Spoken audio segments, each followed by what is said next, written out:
Hello and welcome to a new video. Today we'll be making wide-legged pants, and the pant pattern I'm using in this video I made with a guide from The Shape of Fabric, so I will link to that in the description below. The only thing I did different from the guide was making the seams go directly from the crotch to the hemline instead of taking it in at the knees like the guide tells you to do. Another thing you might want to know for reference is that I made my hem circumference 52 centimeters, but you can increase that for wider pants or you can decrease it for the opposite effect. I did make a couple of mock-ups before moving on to my actual fabric. I did have some fit issues in the crotch area, but I think I've mitigated most of those for the final pattern. I will leave some links in the description that addresses common fit issues with pants and how to fix those, so you can also have perfect fitting pants. As always, if you decide to follow one of my tutorials, please share the result with me on Instagram. My handle will be somewhere on the screen. And if you have any questions, please do not hesitate to leave a comment. And yeah, I think that's it. So let's get started. Once you have your pant pattern, there are a few things we still need. To be specific, we need a fly facing, fly shield, and a waistband. Fortunately, those are easy to make, so let me show you how. To make the fly facing, draw a rectangle with dimensions 5 x 18 centimeters. On the bottom right side, mark 3 centimeters and freehand a curve to the left bottom corner. The next step is optional, but if you mark the fly facing 2 centimeters from the edge, it will come in handy later. For the fly shield, draw a line the same length as the fly facing and mark 4 centimeters on the top, 2.5 centimeters at the bottom, and then connect the lines. Lastly, we will cut the waistband pieces from our pant pattern. So mark on your pattern how wide you want the waistband to be. I made mine 5 centimeters wide for reference. For the front, it is straightforward. You just cut out where your marking is. And for the back pattern, you want to use tape to close the dart that is inside the waistband marking and then cut it out. For the front waistband piece, you want to add the top width of your fly shield, so here I am adding 4 centimeters, and then all there's left to do is cut it out. And there you have it. Now we have all the pattern pieces we need to cut out our fabric. So for materials, I will be using this blue viscose fabric with no stretch, but you can use any non-stretch fabric that you want.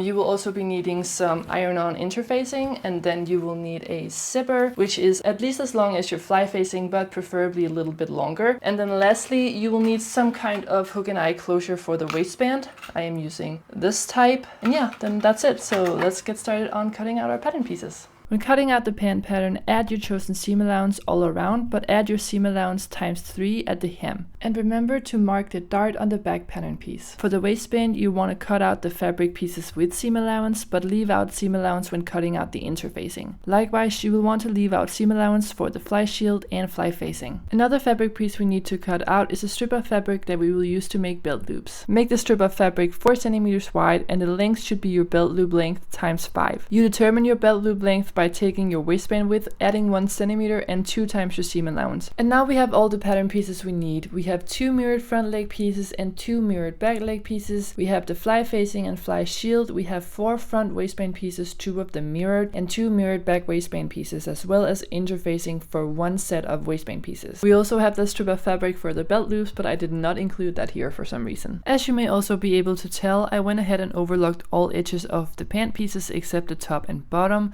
This is not necessary, and you can also just use a zigzag stitch instead.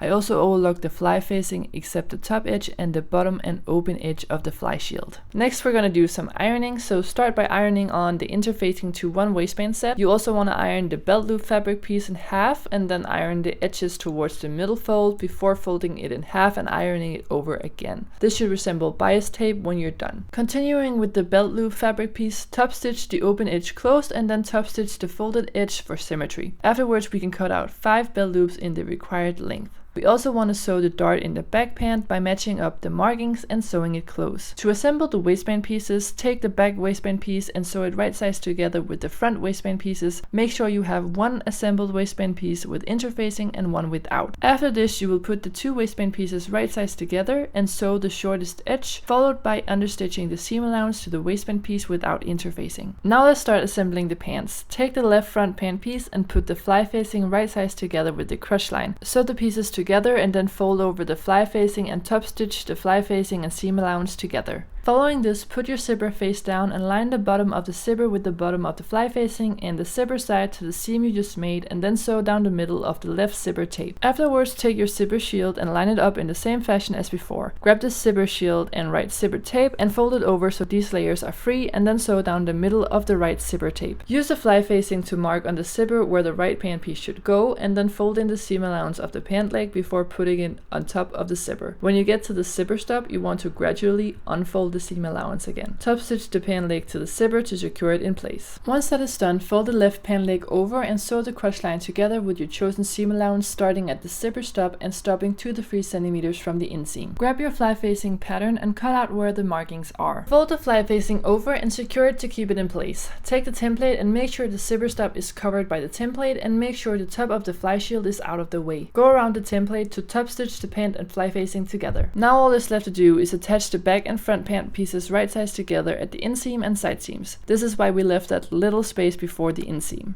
And then after that, we're going to put the crotch seam right sides together and sew it shut.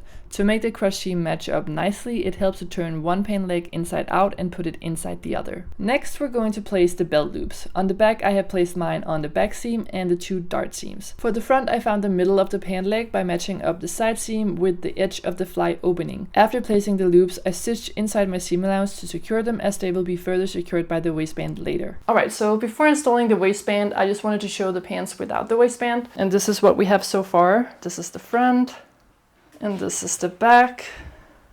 And we have the belt loops here in the front and the belt loops in the back. So yeah, I think it looks pretty good so far. So let's install a waistband. To install the waistband, grab the side with the interfacing and line it up right sides together with the waistline of the pants. Start by matching the side seam and then pinning everything in place. At the front there should be excess fabric equal to your seam allowance, but more is okay as well. Go around the waist to secure the waistband. After attaching the waistband, fold the top half down so that the waistband is right sides together and sew across the waistband right where the pant ends. Make sure to fold the seam allowance of the bottom of the waistband up before sewing. After sewing, snip off any excess fabric, cut the corner and turn the waistband inside out. On the inside of the garment, fold the seam allowance up across the waistband and pin in place. To close this, I used a blind stitch, but you can also do a top stitch or any other method that you prefer. After finishing the waistband, fold the belt loops in by your seam allowance, pin them in place and sew as close to the edge as possible to secure them. Next, fold up the hemline of the pants by the amount of seam allowance you gave yourself when cutting out the pattern pieces. To secure the hem, I stitch in the ditch of the side seam and tag the fabric a few places using a blind stitch again. The final piece of the project is adding the hook and eye.